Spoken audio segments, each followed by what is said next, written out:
நீங்கள் பார்த்து கொண்டிருப்பது உங்கள் ரேமா டிவி. இது சத்தியத்திற்கு சாட்சி. ஸ்தோத்திரிக்கிறோம் ஆண்டவரே, நன்றியோடுமை துதிக்கிறோம், நன்றியோடுமை ஸ்தோத்திரிக்கிறோம் அப்பா. தகப்பனே, இந்த நாளிலே நாங்கள் ஆண்டவரை பதிவு செய்ய போகிற ஒவ்வொரு செய்திகளையும் நீர் ஆசீர்வதித்து தாரும். ஆண்டவரே, இந்த நாள் முழுவதும் நீர் எங்களோடு கூட இருந்து வார்த்தைகளின் யதார்த்தங்களை வெளிப்படுத்தும். ஆசீர்வதியும். இயேசுவின் நாமத்தில் ஜெபிக்கிறோம் பிதாவே, ஆமேன் ஆமேன். பிரியமானவர்களே, இந்த நாளிலே நம்முடைய தியானத்திற்காக நாம் எடுத்துக்கொண்ட வேத வசனம் மத்தேயு என்பவர்கள் இந்த சுவிசேஷம், அதில் 8ஆம் அதிகாரம் 16-17 வசனங்களை உங்களுக்காக நான் வாசிக்கிறேன்.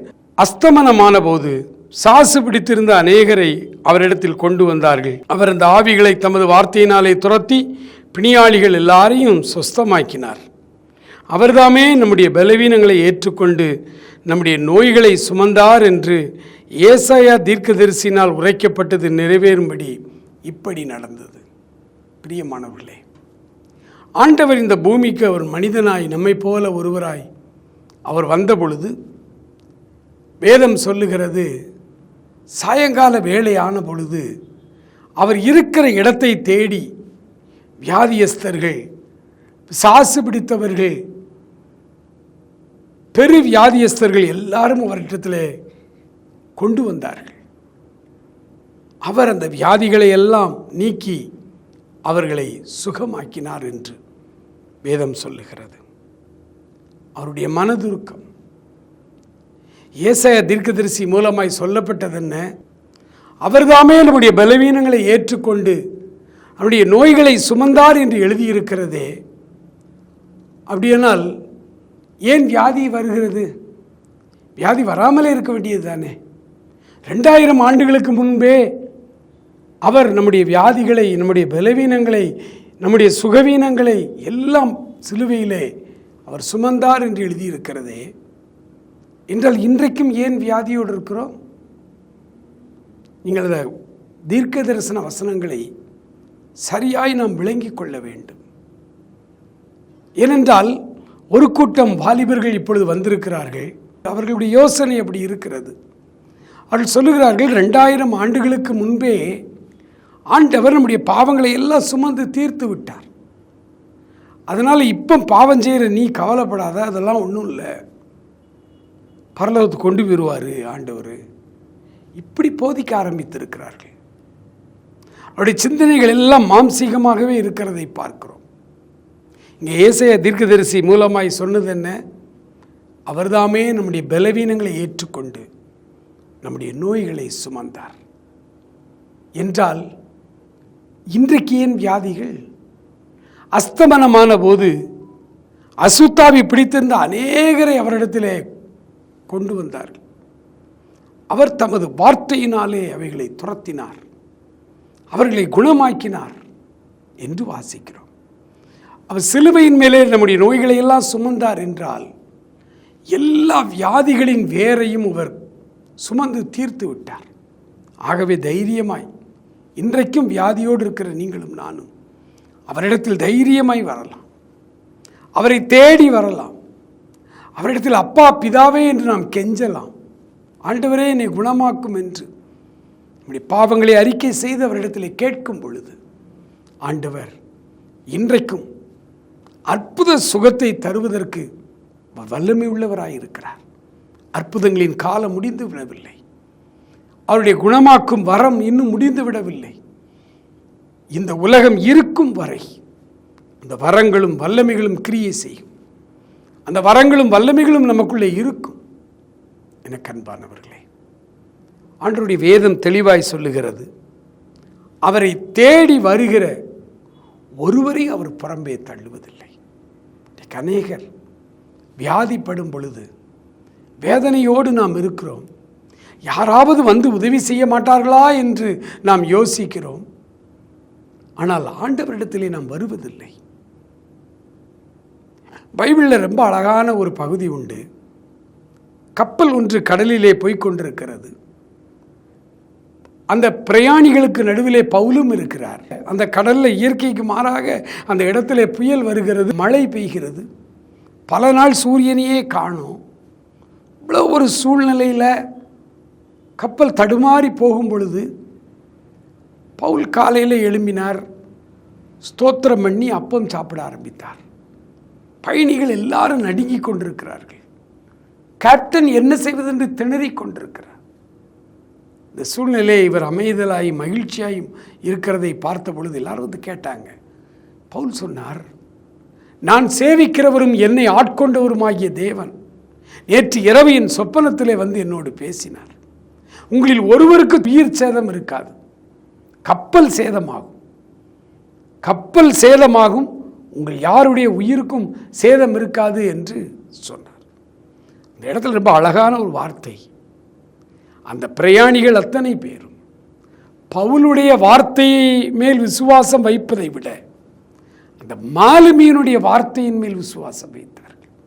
ஏன்னா மாலுமி டெக்னிக்கலாக அந்த கப்பலை இயக்கக்கூடிய ஆற்றல் உள்ளவர், படித்தவர். இன்னைக்கு உலகமே இந்த மாதிரி படித்தவர்கள் இவங்களுக்குத்தானே தெரியும், டாக்டருக்குத்தானே தெரியும், இந்த வியாதியை பற்றி டாக்டருக்குத்தானே தெரியும் அப்படின்னு சொல்லி ஆண்டவர்கிட்ட வருவதை விட அவர்கள் இவ்விதமாக மாலுமிகளை தேடி ஓடுவது தான் அதிகமாக இருக்குது. மாலுமிகள் எல்லாரும் கைவிட்ட பிறகு தான் இவங்க எங்கே வராங்கன்னா ஆண்டவர்கிட்ட வர்றாங்க. ஆண்டவர் முதல் நாள் இரவே பவுல்கிட்ட சொல்லிட்டார் நாளைக்கு என்ன நடக்கும் என்று. ஆகவே பவுல் அமைதலாய் சமாதானமாய் காணப்படுகிறார். இன்றைக்கு நம்முடைய கிறிஸ்தவ வாழ்க்கையிலும் கூட பிரச்சனைகள் வரும் பொழுது, போராட்டங்கள் வரும் பொழுது, பாடுகள் வரும் பொழுது நம் ஆண்டவரிடத்திலே வருவதை விட அந்தந்த துறையிலே யார் ஸ்பெஷலிஸ்டோ அங்கே போய் நின்று கொண்டிருக்கிறோம். நான் மருத்துவம் பார்ப்பதை தவறு என்று ஒரு நாளும் சொன்னதில்லை, சொல்லவும் மாட்டேன். நல்ல மருத்துவர்களை ஆண்டவர் கொடுத்திருக்கிறார், நல்ல ஆஸ்பத்திரிகளை ஆண்டவர் கொடுத்திருக்கிறார், நல்ல மெடிக்கல் காலேஜுகளை தமிழ்நாட்டிலே ஆண்டவர் கொடுத்திருக்கிறார். அதில் நல்ல கிறிஸ்தவ டாக்டர்கள் நிறைய பேர் இருக்கிறாங்க.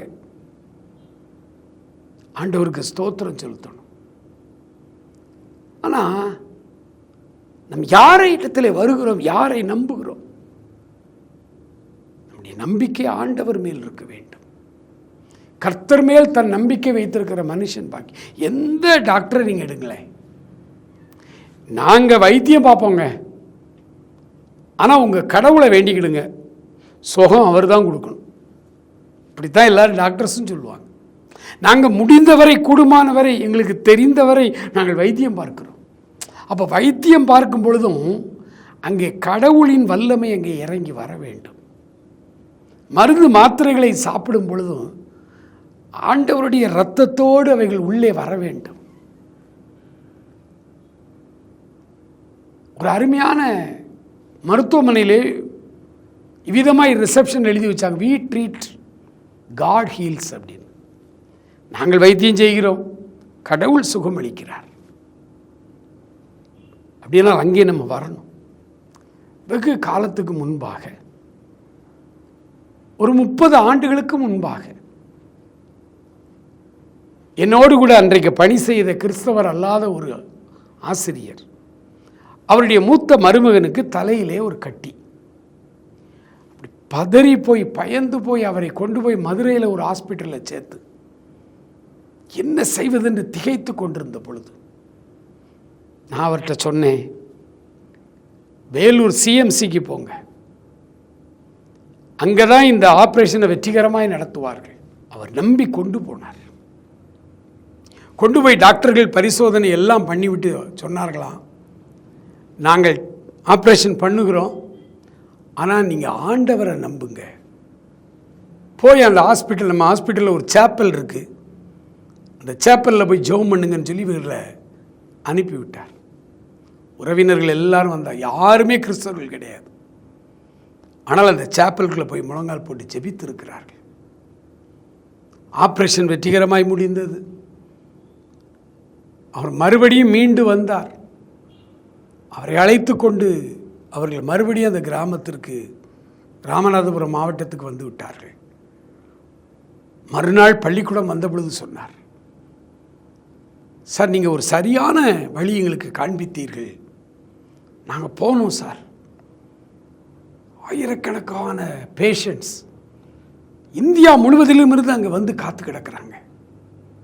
அங்கே ஒரு சர்ச் இருக்குது, அங்கே போய் ஜெபம் பண்ணுங்கன்னாங்க. எங்களுக்கு முதல்ல ஒரு மாதிரி இருந்துச்சு. ஆனால் அவர் உயிரோடு அவதிப்பட்டு கொண்டிருக்கிறார். ஆகவே சாப்பலில் போய் உட்கார்ந்தோம். இனம் புரியாத ஒரு அமைதி, ஒரு சமாதானம். பயப்பட வேண்டாம், பாதுகாப்பான இடத்துக்கு வந்துட்டோம், பயப்பட வேண்டாம் அப்படிங்கிற மாதிரி எங்களுக்குள்ள ஒரு உணர்வு. அமைதியாக இருந்தோம். நாங்கள் எங்களுக்கு ஜெபிக்கலாம் தெரியாது, எங்களுக்கு உங்கள் பைபிள் பற்றி படிக்க தெரியாது, உங்களுடைய ஜெபம் பண்ண தெரியாது, எதுவுமே தெரியாது. அதனால் நாங்கள் போய் அமைதியாக கண்ணை மூடிக்கிட்டு இருந்தோம். ஒரு அமைதி எங்களை மூடிக்கொண்டது, ஒரு சமாதானமான ஒரு உணர்வு எங்களை மூடிக்கொண்டது, ஒரு அசைக்க மாட்டாத தைரியம், நம்பிக்கை வந்தது. உங்கள் ஆண்டவர் எப்படியும் குணப்படுத்தி விடுவார் என்று மகிழ்ச்சியோடு சொன்னார். எனக்கு அன்பான சகோதரனே, சகோதரியே, இந்த சாயங்கால வேளையிலே ஆண்டவரை தேடி நீ வருவாயா? அவரிடத்தில் வருகிற ஒருவரையும் நான் புறம்பே தள்ளுவதில்லை என்று அவர் சொல்லி இருக்கிறாரே. அவரிடத்தில் முதலாவது நாம் நம்பிக்கை கொண்டு வர வேண்டும். என்னுடைய பலவீனங்கள், என்னுடைய நோய்கள், என்னுடைய சகல பிரச்சனைகளையும் இயேசு சிலுவையிலே சுமந்தார். எனக்கு பதிலாக அவர் அடிக்கப்பட்டார். ஆகவே அவரிடத்தில் இருந்து அற்புதமான ஒரு சுகம் எனக்கு கிடைக்கும். ஒருவேளை நான் ட்ரீட்மெண்ட்டில் இருந்தால், ஒருவேளை நீங்கள் ஆஸ்பத்திரியில் இருந்தால், ஜெபம் பண்ணுங்க, ஆண்டவரே இந்த டாக்டர்கள் செய்கிற வைத்தியத்தின் மூலமாய் உம்முடைய திரு ரத்தம் எனக்குள்ளே வரட்டும். இவர்கள் கொடுக்கிற மருந்து, மாத்திரை, சிகிச்சை முறைகள் எல்லாவற்றிலேயும் உம்முடைய அன்பு கலந்து வரட்டும். அது எங்களை சீக்கிர சுகமாக்கும், ஆச்சரியப்படும் விதத்திலே சுகமாகும். ஆண்டவருடைய வேதம் சொல்லுகிறது, அவரிடத்தில் நம்பிக்கையோடு வரும் பொழுது அவர் நம்மை பூரணமாய் குணமாக்குகிறார். எத்தனையோ முறை எனக்கு சில வியாதிகள் வரும் பொழுதெல்லாம் நான் ஆண்டவருடைய ஊழியத்தை செய்து கொண்டிருக்கிறேன். ஆனாலும் என்னுடைய சரீரத்திலே பலவீனங்கள் அவ்வப்போது வரும், சுகவீனங்கள் வரும். வயது ஆக ஆக நம்முடைய சரீரத்தில் வருகிற இயல்பான பலவீனங்கள் வரும். ஆனால் அந்த பலவீனங்கள் வரும்பொழுதெல்லாம் நாங்கள் ஆண்டவரிடத்திலே ஓடி வருகிறோம், ஆண்டவரிடத்திலே முழங்கால் படியிடுகிறோம், ஆண்டவரிடத்திலே ஜெபிக்கிறோம், அற்புதமான சுகத்தை பெற்றுக்கொள்ளுகிறோம். ஒரு முறை பயங்கர பல்வலியோடு ஒரு திருவிருந்து ஆராதனையிலே செய்தி கொடுக்க அழைக்கப்பட்டிருந்தேன். ஆலயத்திலே ஆராதனை நடந்து கொண்டே இருக்கிறது. எனக்கு நம்பிக்கை இல்லை, என்னால் பிரசங்கம் பண்ண முடியுமா என்ற தைரியம் கூட எனக்கு இல்லை. வலி அதிகரித்து கொண்டே போகிறது, என்ன செய்வதென்றே தெரியல. நான் உள்ளத்துக்குள்ளே வேதனையோடு ஜெபித்து கொண்டே இருக்கிறேன். ஆண்டவரே உம்முடைய வார்த்தைகளை தைரியமாக பேசணும், என்னால் வாய் திறந்து பேசணும்னு சொல்லி ஜெபம் பண்ணுறேன்.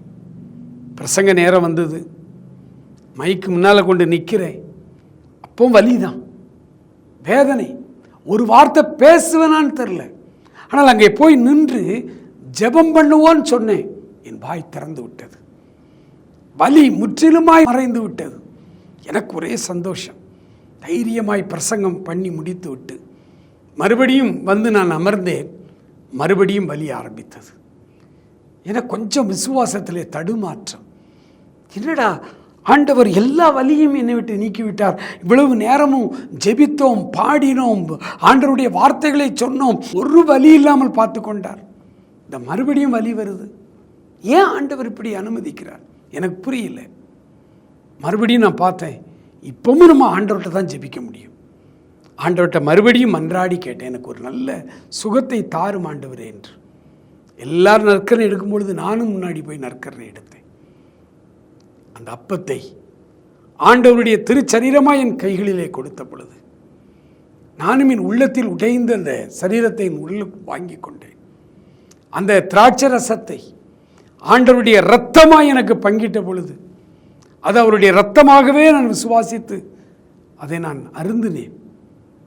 அடுத்த வினாடி பல்வலி முற்றிலுமாய் குணமானது. இன்று வரை இந்த பல்வலி இல்லை. ஆண்டவர் ஒரு சுகம் கொடுத்தா அது ஒரு முழுமையான சுகத்தை அவர் தருகிறார்.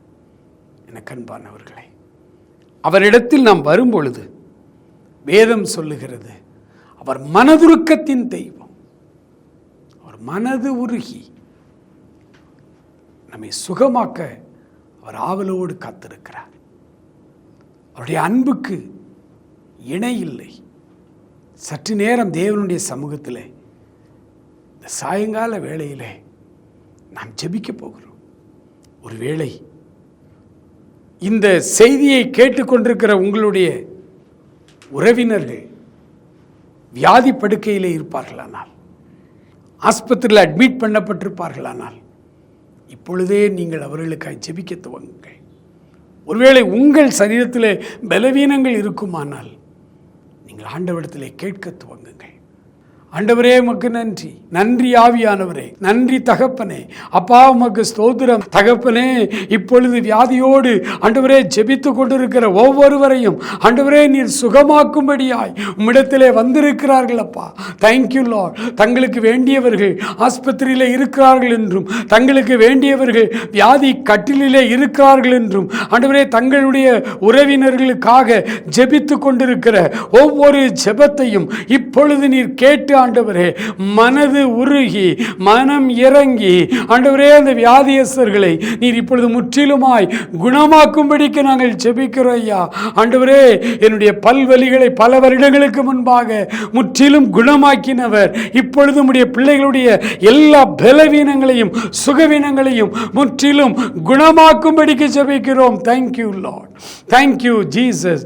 நன்றி ஆவியானவரே, நன்றி தகப்பனே, நன்றியோடுமை துதிக்கிறோம் ராஜா, நன்றியோடுமை ஸ்தோத்தரிக்கிறோம் அப்பா. ஹல்லேலூயா, ஹல்லேலூயா. பலவீனங்கள் மாறட்டும், சுகவீனங்கள் மாறட்டும். ஆண்டவரே உமக்கு ஸ்தோத்திரையா. சரீரத்தின் உள் உறுப்புகள் ஒவ்வொன்றுக்காய் ஜெபிக்கிறேன். இயேசு கிறிஸ்துவின் வல்லமை இப்பொழுது உம்முடைய பிள்ளைகளை தொடுவதாக, அவர்களை குணமாக்குவதாக. நன்றி அப்பா, நன்றி ஆண்டவரே. ஒவ்வொரு நாளும் சுகமாக்குகிற ஆண்டவர், ஒவ்வொரு நாளும் எங்கள் வாழ்க்கையில் எங்கள் பலவீனங்களை மாற்றுகிற ஆண்டவர். ஆண்டவரே இப்பொழுது உம்முடைய பிள்ளைகளை தொடும் ஆண்டவரே. ஒவ்வொருவரையும் குணமாக்கும், ஒவ்வொருவரையும் ஆசீர்வதியும், காத்துக்கொள்ளும். இயேசு கிறிஸ்துவின் நல்ல நாமத்தில் ஜெபிக்கிறோம் எங்கள் அருமை பிதாவே. ஆமென், ஆமென்.